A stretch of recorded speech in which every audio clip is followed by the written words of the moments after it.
Thank you so much. Hi everyone, thank you for having me here today. My name is Sarah Crawford and I'm the Executive Director of the Canadian Resource Centre for Victims of Crime.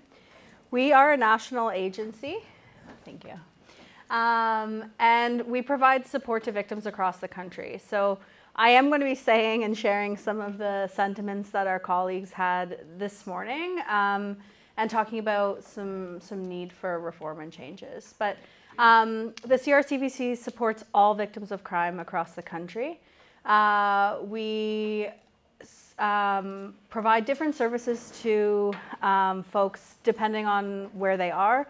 We know that in provinces like Quebec and Ontario, our victim services agencies are able to support folks, but in some of our more rural communities, we find that some of the victim services agencies are not able to support folks. And so we are able to provide some of that interim support and connections for agencies. We're able to provide referrals, and we support victims of crime across the country. We do a lot of advocacy and public policy work, working with different members of parliament and senators to try and bring forth change and support victims.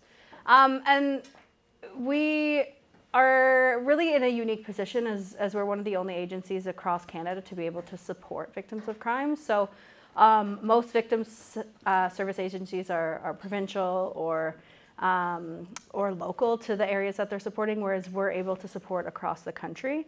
And we're not, we have no federal funding, and so we also have like no real ties to what work we're able to provide. So sometimes we'll get referrals for folks because we're able to step outside of some of the confines that they have in their victim services agencies. So one of the things that we do differently, we provide a homicide support group, which I know there are some regional homicide support groups in the country, but we're able to support folks across the country, anyone who's been impacted by homicide. And then a lot of the work that we do is post-judicially as well. So working with parole board as well as the CSC to provide support for folks who have gone through the judicial system. So the goal here is to really talk about the impacts and how they're seen across the country. And so we'll be talking both positively and negatively on how the Canadian Victim Bill of Rights supports victims and the areas for growth. Identify some of the gaps that we're seeing, and then really some of the actions that we think need to be taken to better support victims.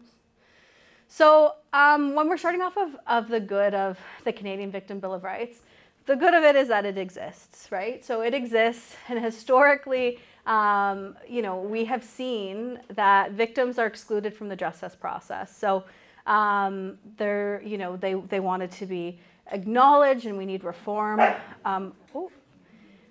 Our goal is to shift towards trauma-informed and victim-centered approaches, and that's why we're happy that it exists, that the Canadian Victim Bill of Rights exists, and that the goal of it was to increase recognition for victims, that they're formally acknowledged in the law, and that they are that we recognize that they're impacted by crime. These were all the goals that the Victims Bill of Rights set out to obtain. That, you know, potentially that victims have access to information and rights to update on their cases, access to parole information. All of these are in the Victims Bill of Rights. And so these are the good things that it had created to say, you know, victims have these rights. But we know that in actuality, none of these really do exist. And so that's one of the problems, is that, oh, I did the same thing to translate, sorry. Yeah, no, I did the same thing. You probably heard me. I was trying to get the French translations. No, it's okay. Sorry. I did the same thing this morning. The bad is that really, truly, the one thing that we see is the lack of enforcement of the Canadian Victims Bill of Rights. So we are happy that it exists. It has some really great nails and teeth into it that you know, the potential for it to be fantastic exists. but the lack of enforcement is the one thing that we hear from victims regularly is a problem.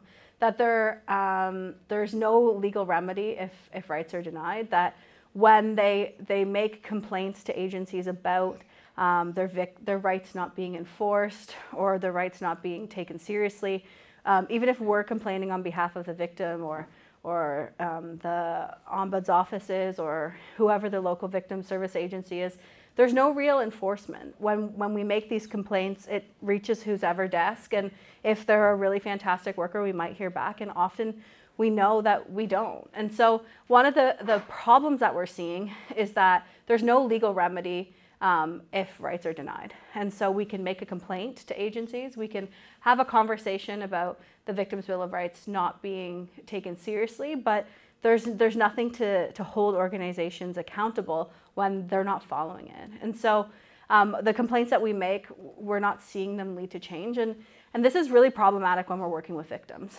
And I often say that being a victim is a full-time job. And so we're seeing our victims having to advocate for themselves, having to call agencies, numerous agencies. Sometimes they'll find ours, and that's great because we're able to support them in other ways that folks can't. But victimization and being a victim can be a full-time job. And so having to advocate for yourself, having to write to agencies, these are the frustrations that we're seeing with our victims across the country. And so really a part of it is that there's an inconsistency across Canada. And so we're seeing some agencies might take a complaint seriously, might look into it, and then some won't. One of the things that we're seeing is like a very uneven implementation across the different provinces and territories. Some folks will speak to, they have never even heard of the Canadian Victims' Bill of Rights. Some may be aware of it, but have no real need or incentive to implement it in their organizations. And that's the problem, is like without being forced to do it, we don't see that there's going to be any changes. And so even when we look at victim services agencies across the country, some provinces and territories are doing quite well. They have like really, great agencies, and then we see a lot of our victims are calling us from provinces where they're not able to access help and services. And so even the quality of what they're being able to obtain is different depending on where they live, which is problematic considering everyone's supposed to have these rights. And so I think one of the things that I had hinted at before was that really a lot of folks don't know that the Victims' Bill of Rights exists. And not only are the agencies that are working with our victims, policing agencies and parole board, they're not aware of it, but our victims are unaware of it. They do not know that they have rights. Oftentimes they just accept what they've been told because they're not sure of what their rights are. And truthfully, how would you know, right? If you're going in, it's really hard to understand what has happened to you. Even we know with victimizations, when we're telling them information, they're not able to retain everything we tell them. So there's no real awareness of the Victims' Bill of Rights. We have a huge barrier for our most vulnerable populations, our Indigenous victims, people with disabilities, and newcomers. And so even when, lots of people are unaware of it, those folks are being particularly discriminated against again because they have no idea. There's gaps in plain language. So it's hard to understand what the Victims' Bill of Rights actually means. There are some infographics and things, but you have to know what you're looking for to look for them. And so if when you made a report to police, they never told you that this exists, you have no idea as a victim that you have rights, right? And so I think these are the problems and the gaps that we're seeing. The resources available in English and French, but many of our victims need resources in other languages, and so these are some of the problems that we're seeing. One of the hardest things that we get complaints about regularly is that restitution is rarely given to victims. And so I know that folks had touched on this morning, but when they do go through the criminal process and a restitution order is given, folks then have to spend their time going through different courts, different systems to actually get the money that they're entitled to as a victim. And like I said, victimization can be a full or part-time job. People do not have time to feed their families and care for the people or care for themselves, work on their mental health and go through their trauma, to then also have to go and face that person again in court to receive the money or the restitution that they were entitled to begin with. So it's often ordered, but it's not collected. There's no enforcement mechanism. And then the burden falls on the victim. And so again, we're re-traumatizing people and forcing them through that court system again. And this is costing people money. It's time consuming, it's costly. You have to hire a lawyer after you've already been ordered restitution. These are the pieces that are really failing our victims. One of the things that we hear regularly from the folks that we're working with, our victims, are that the offender's rights outweigh the victim's rights. And we understand that everyone has rights, but often our victims' rights do not exist. They are not able to meaningfully participate in the judicial system. They're not able to meaningfully participate with a victim impact statement. They're not able to meaningfully participate in the parole board hearings and providing victim statements. Even though they're outlined and allowed to have these things, folks don't know what their rights are. They're not explained that they can do this. And oftentimes, even when they do want to make a victim impact statement or a victim statement, what they're allowed to say is not what they really want to say. They're heavily taken back. They're not allowed to talk about things that happened outside of the scope of what the charges are. So if someone has harmed them multiple times, they're only allowed to talk about that specific incident. And these are the pieces that are failing. The emotional toll on our victims are ignored. And we know that our judicial system is supposed to help and support people into reintegration. We understand that. Our victims understand that. But ultimately, when they're not heard from, when their story isn't important or they're not receiving the information, like folks don't even know that this exists. They're not receiving information. They're not being told. They don't know that they're able to sign up or to get information from the Parole Board of Canada or the CSC, and so they're unaware of their rights. And so, you know, these are things that people have to advocate for. The lack of trauma-informed care, it doesn't exist. It's not just a lack, it truly doesn't exist, right? So our victims are re-victimized over and over again, and the poor communication re-traumatizes victims. And so these are some of the steps that we at the CRCVC do to support folks. We do a lot of post-judicial work, working with the Parole Board of Canada, providing those connections with folks, to be able to let them know what their rights are, how they can connect with other agencies, how they can connect and get their notifications from the parole board. But generally our victims don't know this. And so unless they somehow stumble upon us, this is a huge lack that we have in our system. One of the other things that we regularly see is that it actually hasn't increased the right to information. So it is supposed to. It does outline that that's one of, you know, its 4 core values. But our victims often don't know that it exists, or that they're able to have a right to information, that they're able to understand or be notified of criminal proceedings or charges being laid or dropped or anything like that. And unless someone is telling them, they have no idea that this exists. And we went to the Senate recently and I spoke on this, and we talked to the senators, like, people should be able to choose if they want to receive these notifications. It should be mandatory at the time they're dealing with policing, that they should have this information, and they're often not told. They didn't know that criminal proceedings had happened. We have to say, like, did you know you have these rights? And they don't. And so how many victims haven't found us, haven't worked with agencies, and have no idea of their rights? And we know that this is something that definitely needs to be changed and worked on and provided at the time someone makes a complaint or has a conversation with policing to begin with. We know that people are unable to meaningfully participate in their justice. So regularly we're seeing, like I had said before, the victim impact statements and victim statements are not able to speak openly. Oftentimes we are seeing issues with this, and even hearing recently, like we had a victim we were working with.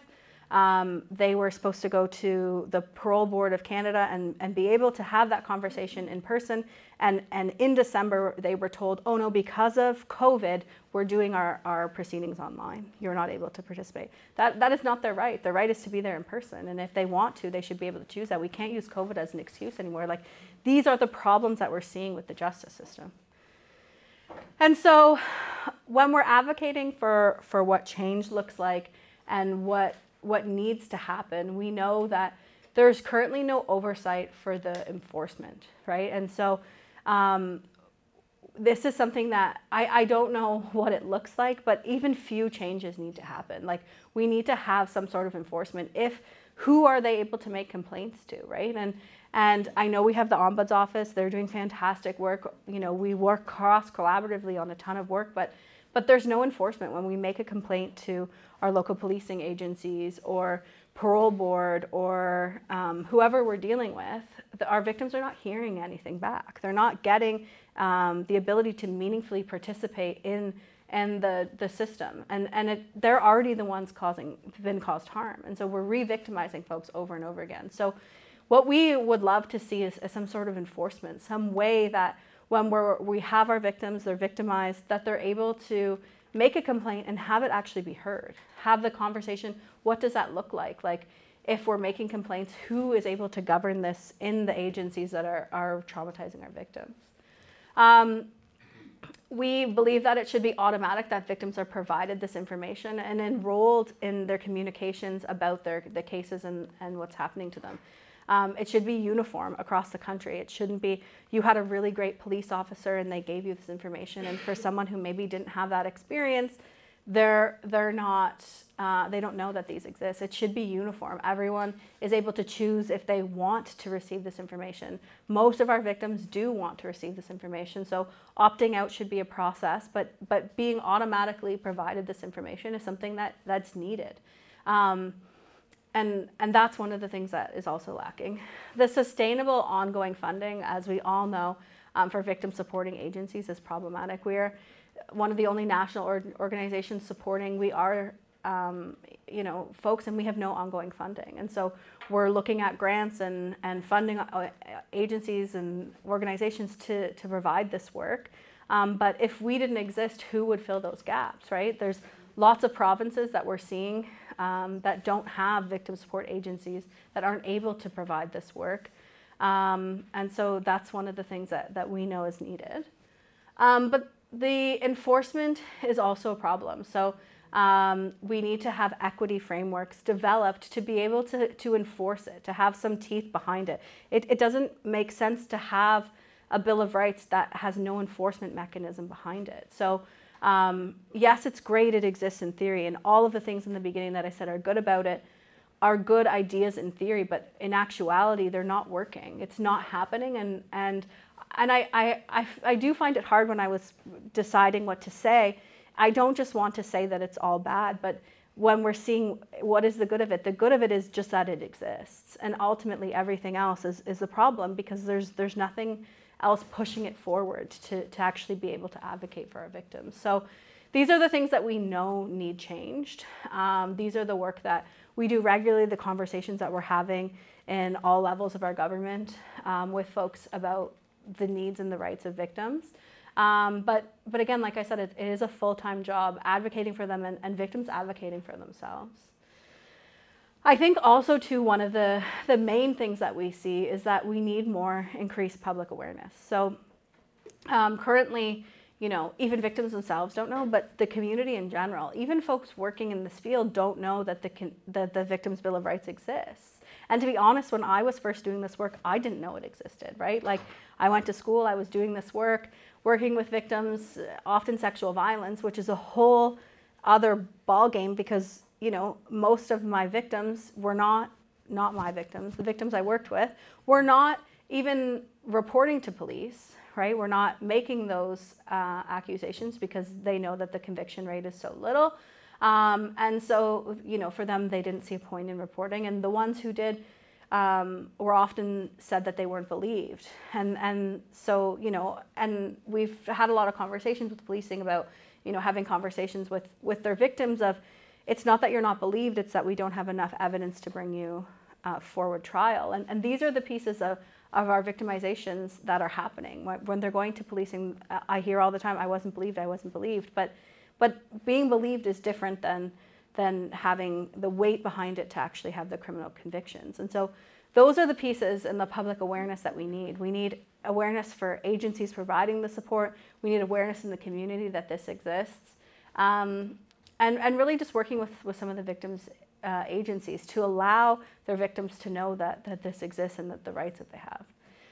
The materials need to be accessible. So at this point, like we've said, they're not necessarily plain language, right? We do have some infographics and things online, but it's hard to find. And even when you're looking up, Googling things about rights like victims would normally do, how do everyone get their information? Unless you know what you're looking for, you wouldn't know that this existed. So how can we, help and make the materials accessible to everyone, accessible in plain language and accessible in multiple languages to support what our victims actually look like across the country?